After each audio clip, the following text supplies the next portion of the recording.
تو میری ماں اور بہنوں، سب سے پہلی ذمہ داری، سب سے اہم ذمہ داری، سب سے بڑی ذمہ داری اللہ سبحانہ و تعالیٰ نے جو ہم کو دی ہے، ہم عورتوں کو دی ہے. عورت چاہے کسی بھی رشتے میں ہو، چاہے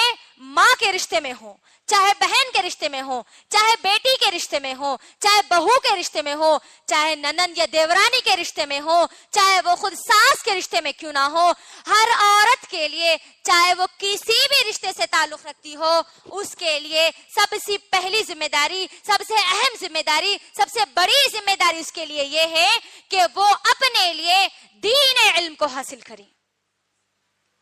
سب سے بڑی ذمہ داری ہے میری ماں اور بہنوں، دین کے علم کو حاصل کرنا ہر مسلمان عورت کی ذمہ داری ہے، اور یہ ذمہ داری اللہ سبحانہ و تعالیٰ نے ہم تمام لوگوں کو دی ہے. اب جب ذمہ داری دی ہے میری ماں اور بہنوں،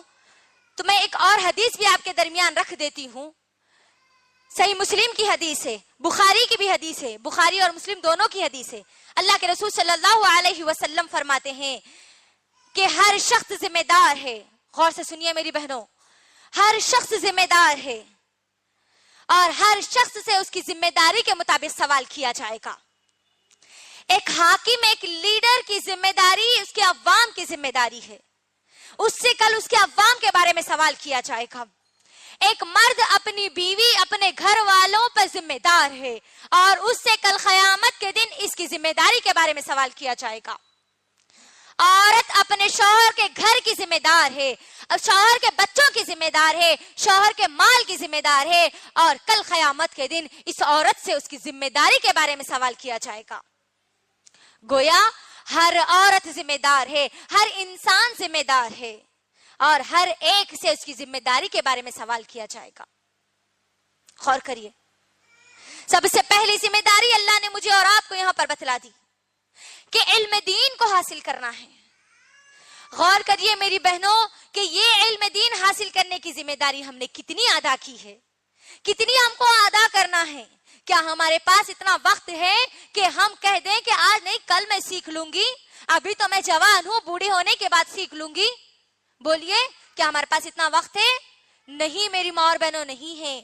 آپ اس بھروسے پر مت رہیے کہ کوئی مولانا آپ کو آ کر سکھا دیں گے، آپ کی شادی کے بعد آپ کا شوہر آپ کو سکھا دے گا، آپ کے مائکے میں نہیں سیکھے، آپ کے سسرال میں جانے کے بعد علم دین کو سیکھ لیں گے. نہیں میری ماں اور بہنوں، اس بھروسے پر مت رہیے کہ کوئی عالم آپ کو گھر آ کر سکھائے گا. نہیں، کوئی آپ کو آ کے نہیں سکھائے گا، بلکہ اللہ سبحانہ و تعالیٰ نے مجھے اور آپ کو، ہم سب کو اللہ نے یہ قرآن ہمارے ہاتھ میں دے رکھی ہے. قرآن دینے کے بعد اس بات کا انتظار مت کرو کہ کوئی آ کر آپ کو علم دین سکھائے گا. قرآن ہمارے پاس آنے کے بعد اللہ مجھے اور آپ کو، ہر شخص کو پوچھے گا یہ قرآن آنے کے بعد تو نے کتنا علم حاصل کیا. کیونکہ میری بہنوں، غور کرنے والی بات یہ ہے کہ اللہ سبحانہ و تعالیٰ نے اس قرآن کا جو سب سے پہلا فیصلہ جو اللہ نے نازل کیا، سب سے پہلا حکم جو اللہ نے نازل کیا، سب سے پہلی وحی جو اللہ نے نازل کی، سب سے پہلا پیغام جو اللہ نے نازل کیا، وہ پیغام، وہ وحی، وہ فیصلہ علم کی بنیاد پر ہے، علم کے لیے کہا گیا ہے.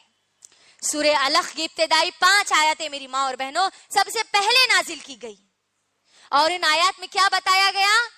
اعوذ باللہ من الشیطان الرجیم، بسم اللہ الرحمن الرحیم، اقرأ بسم ربک الذی خلق، خلق الانسان من علق، اقرأ وربک الاکرم الذی علم بالقلم.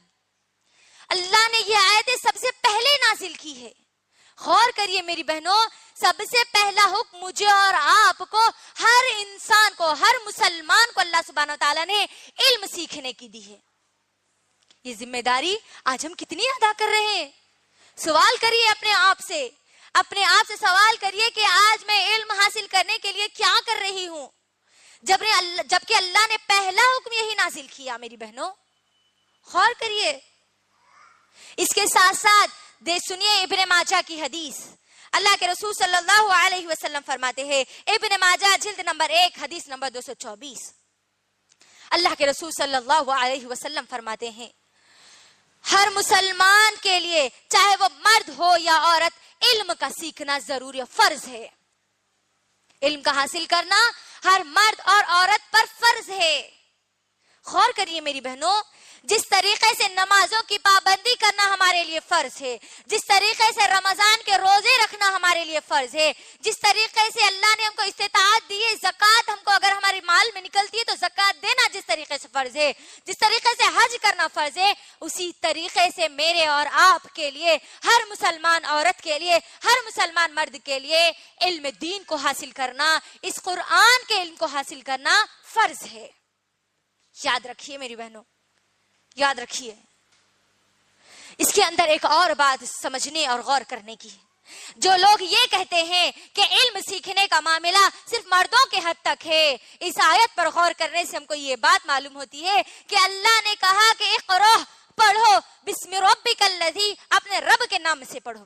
تو اللہ نے اس آیت میں یہ نہیں کہا میری بہنوں کہ اے مردوں تم پڑھو، اے عورتوں تم پڑھو، نہیں، مرد اور عورت ہر ایک کو مخاطب کر کے یہاں پر بیان کیا گیا ہے۔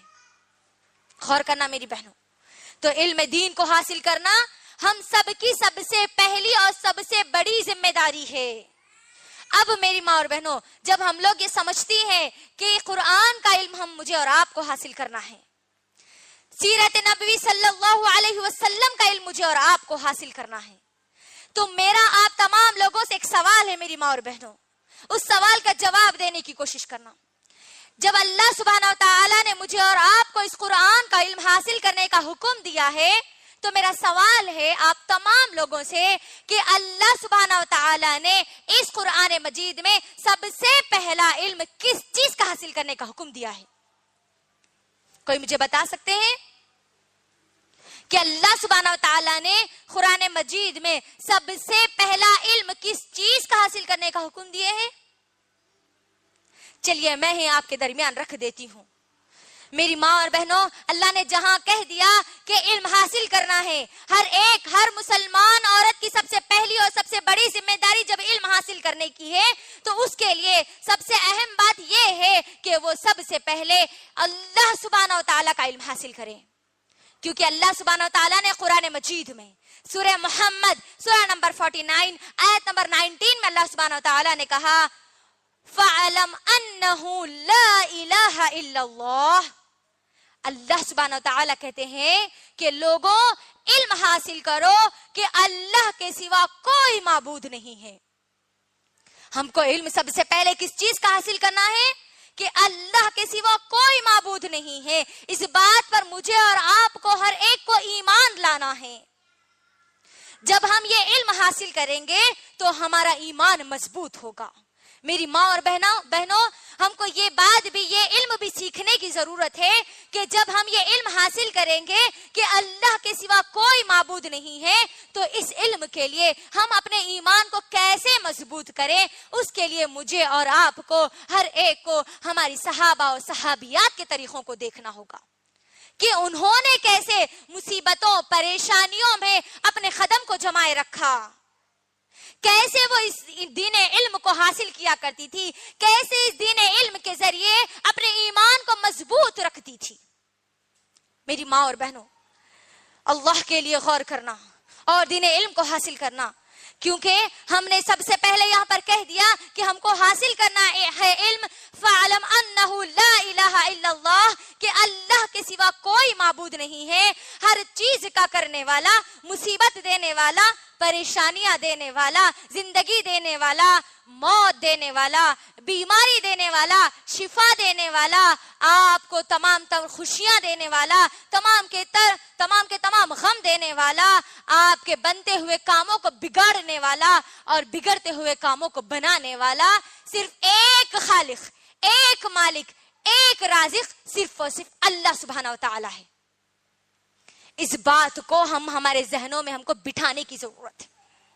جب ہم یہ باتیں ہمارے ذہن میں بٹھائیں گے میری ماں اور بہنوں تو ہمارا ایمان مضبوط ہوگا، اسی طریقے سے جیسے ہماری صحابیات کا ایمان مضبوط ہوا، جیسے ہمارے انبیاءوں کی بیویوں نے اس ایمان کی مضبوطی کی خاطر بڑی بڑی مصیبتیں جھیل لی لیکن ان کے ایمان پر ذرہ برابر بھی